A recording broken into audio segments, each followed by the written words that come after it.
I feel like I do have a big fear of failure. Fear will push you past obstacles much more efficient than I feel any other type of emotion. It will fucking scare you into doing things. And I think that if that's funneled correctly, it's highly advantageous to use that emotion to your advantage. So here's a couple questions here. Hi, Dan. I have a few questions. Sorry, I read the first one. A few questions for other videos. Number one, were there any previous business failures before Canadian Protein? If so, what lessons were learned? There were not, actually. Kind of. Before Canadian Protein? Kind of. What? The store. It was a success. But I mean, in terms of, okay. I see I was making like a good buck. Yes, but what I mean though is that there was something that existed before Canadian Protein. No.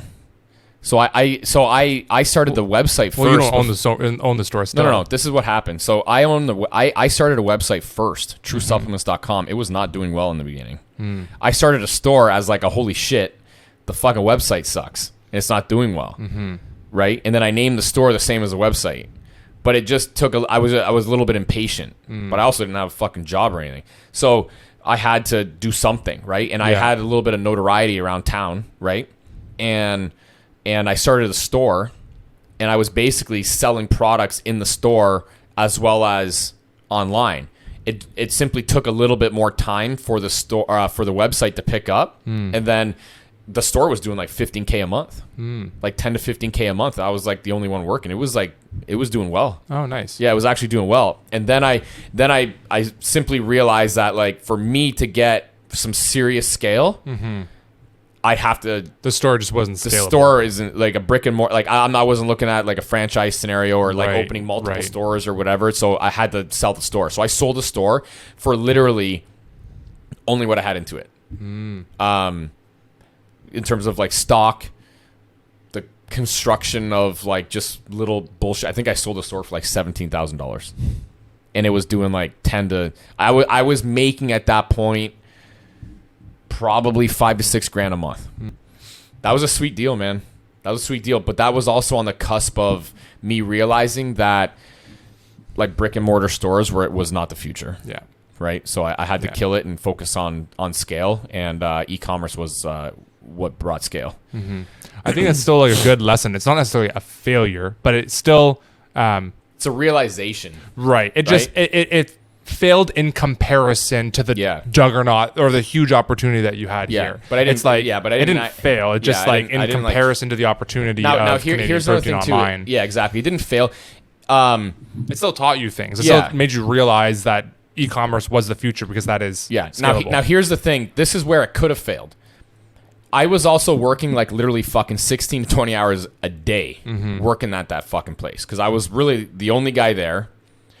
And I was making product for the store when I wasn't working at the store.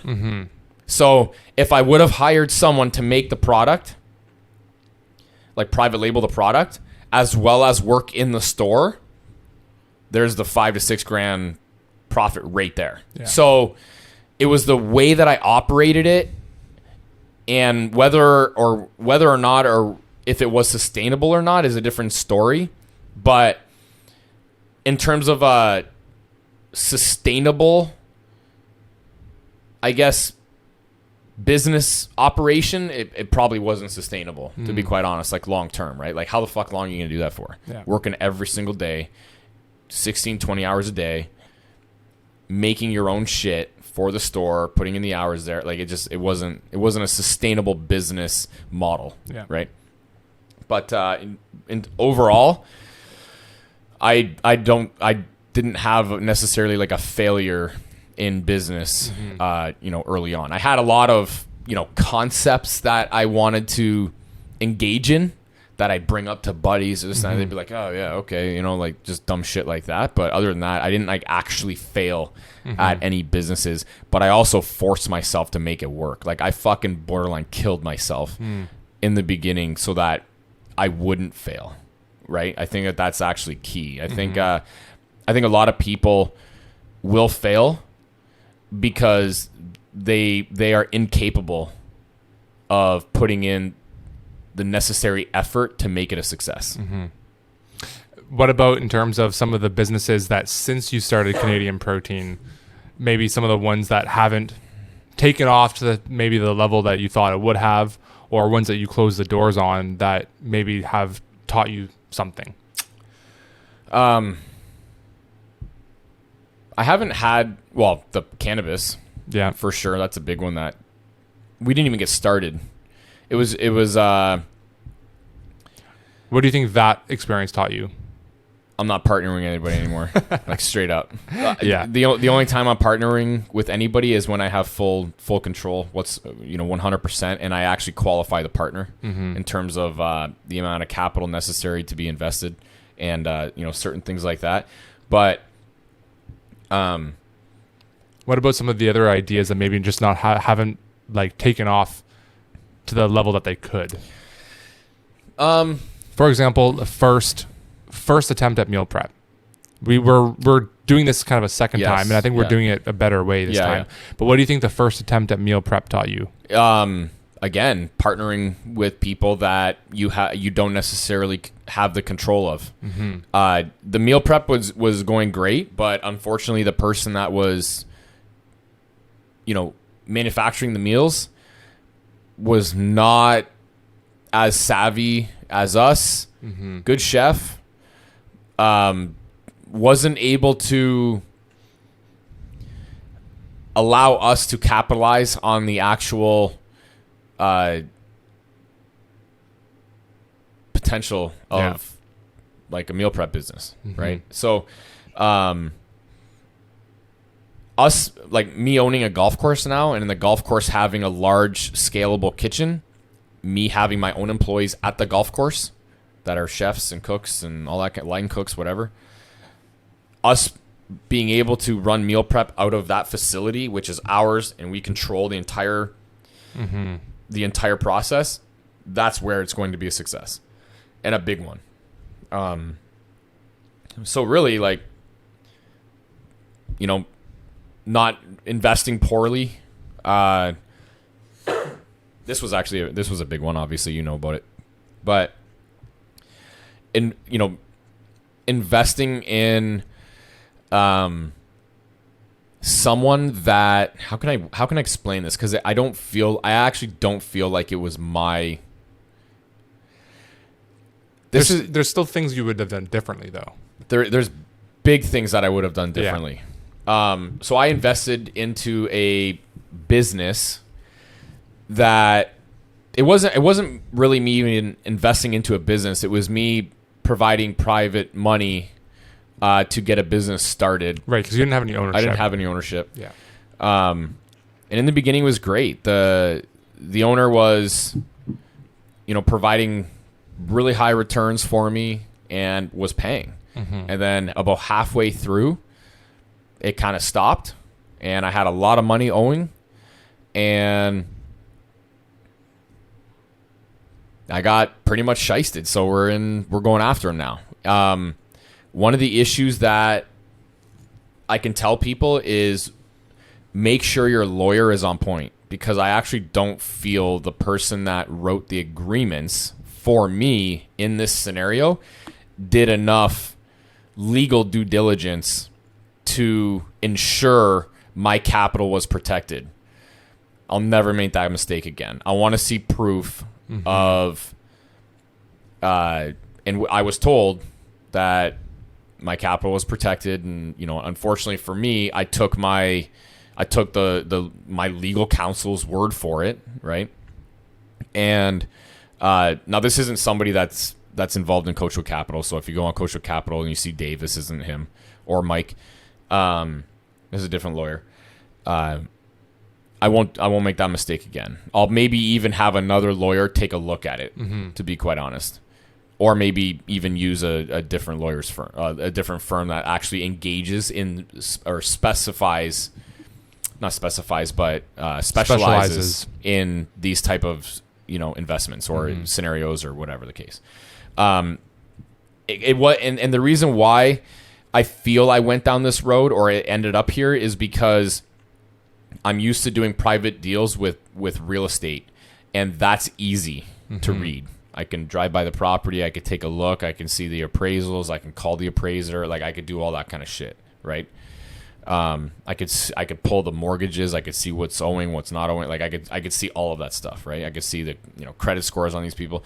Whereas, we were pulling things on, equipment and stuff like that where it wasn't exactly clear cut. So we didn't look deep into it enough to make sure that there was enough recourse should this deal go south. Yeah. And lo and behold, it did. I'm out a significant amount of money. We're going to do what we can to recoup what we can. And I've got the Sharks after him now. So it is what it is. Yeah. But that was something that didn't go over well. I would say probably apparel on Canadian Protein. Really good apparel, really nice apparel. We just, we're not focused. So I think the biggest issue with us is we have all these ideas, and I have all these ideas, and I want to do all this different shit, but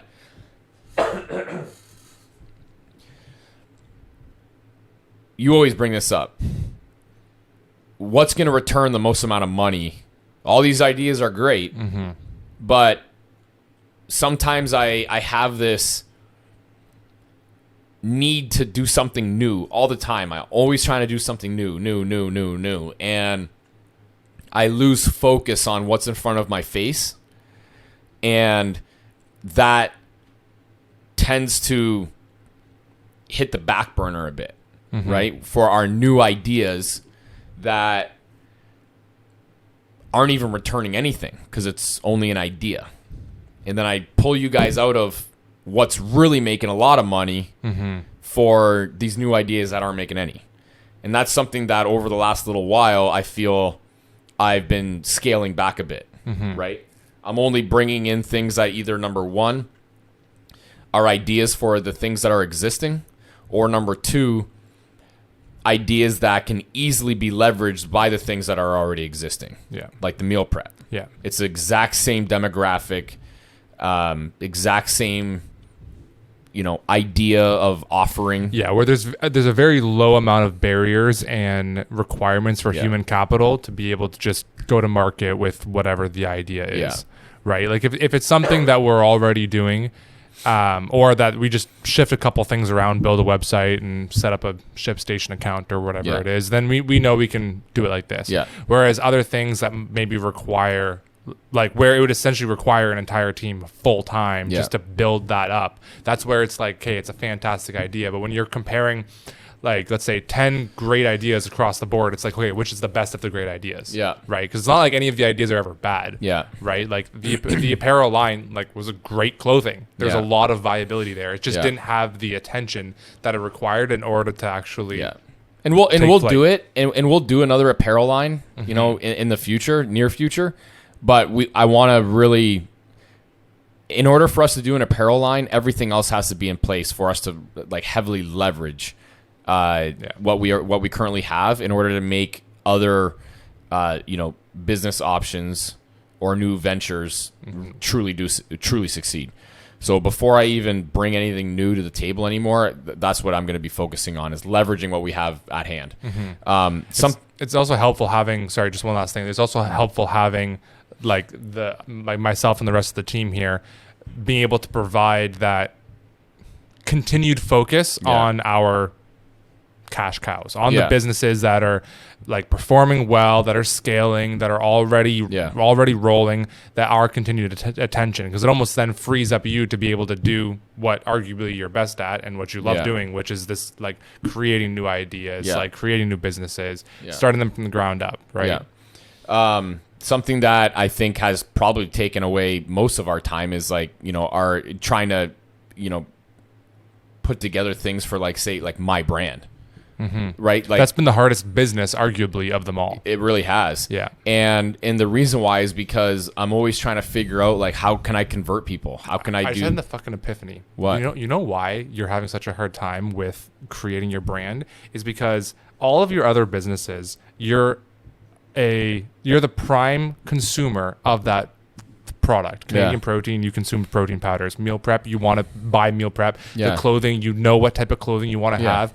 You're not the target consumer for your own brand. And because you're not the target consumer, you can't understand what the consumers are looking for. And that's why there's a disconnect. Yes, for sure. I thought we've gone through this. I thought, like, I've never told you, like, I would never buy a course from someone. And I think... But I bought in books and I bought in certain things. But, like, the main problem that I have with a lot of these books and courses and all that stuff, it's full of shit. It's so full of shit. There's so much filler. Like, I was telling Dave, I bought this book the other day. I have an Audible account. I bought this fucking book. It's like fucking 16 hours long. I haven't even gotten to anything in it like substantial or like of substance. I'm on fucking chapter 3. There's only like fucking 20 chapters. Like, get the fuck on with it. Yeah. That's why I feel if I ever put something out, I want it point form. I want you to be able to like listen to it in like a fucking hour and extract as much information on that topic that I have learned in 1 fucking hour. I think the problem that people have is if they're paying for something and it's only like 1 hour, they don't feel they're getting their money's worth. I think that's the fucking problem. But what they don't realize is you're actually not getting your money's worth because it's wasting your fucking time. And time is worth so much money. So I think people need to stop doing that. So anyways, yeah, you're 100% right. I am not the right consumer for that. But the problem is I've already gone through all of this shit, right? So I wouldn't buy it, right? But if I put myself in someone else's shoes that has never bought a property before in their life, I may very well do it. I think what people need to take away from listening to me, us, whatever, is we are extremely real. I am very real. I own what I own and I've done what I've done myself with, I've never had a mentor. This was 100% fucking ground zero. Okay. And obviously I've always had, not necessarily maybe in the beginning, but throughout the growth and scale of everything we're doing, the right people, sometimes the wrong people, but now especially the right people now, obviously. But I think a lot of people out there are full of shit. And I think all they care about is selling books and courses and their programs rather than telling people how the fuck it really is. And that's what I think is a main disconnect. And maybe that's why I'm having a hard time resonating with a target demographic, because I think a lot of people are easily sold on bullshit. Yeah, I also think that's why a lot of the like older books before the fucking internet are actually much more higher value. Yeah. Because those books were created because experts in their field, this was the only way for them to actually mass share their ideas, what they've learned, like essentially like to leave a legacy or whatever, right? Like think about like Dale Carnegie, How to Win Friends and Influence People, like fucking fantastic Still book. my greatest book ever. Yeah. And it's in terms of the value it provides, it's so valuable. But that book was written, God knows fucking how long ago. 100 years ago. Even more. And it's still applicable to this day, but it stood the test of time because that was the only way that he could have actually like mass shared his information. Whereas the majority of time, I probably say 9 times out of 10 nowadays, when a book is released, it's to be able to make money from or become more famous or because they're just trying to monetize something. That's not the actual value that's in it. It's just they're just trying to like monetize it or become more famous. For clout, whatever. For clout. I'm not even saying I never buy would. my fucking book where it's like, okay, well, what's actually like in the book? Yeah, and I'm not saying I wouldn't ever put out a book or a course or like we did put out a real estate course, but it's literally like what I would do if or what I have done in over the course of buying my first property or whatever, and scaling it. But if I were to ever put something out, it's going to be 100% real, very practical, not based on theory, and it's going to be by somebody that's actually done it. Yeah. Not like some fucking guy that just sells books and theoretically picks different people as like case studies. Like I think it's really odd how people are these days, and like a lot of people are just fed bullshit. Like it's like I feel like a lot of courses and seminars and all this other stuff is like it's like romance copy. That's all it is. It's like feel good shit. Yeah. And like this isn't like the world isn't like a feel good shit kind of situation. It's fucking harsh. Yeah. And I don't think that realistic what's being put out there in the world. Hey, just like, you know, tell the universe like what you want and it'll like appear. Like, what the fuck are you talking about?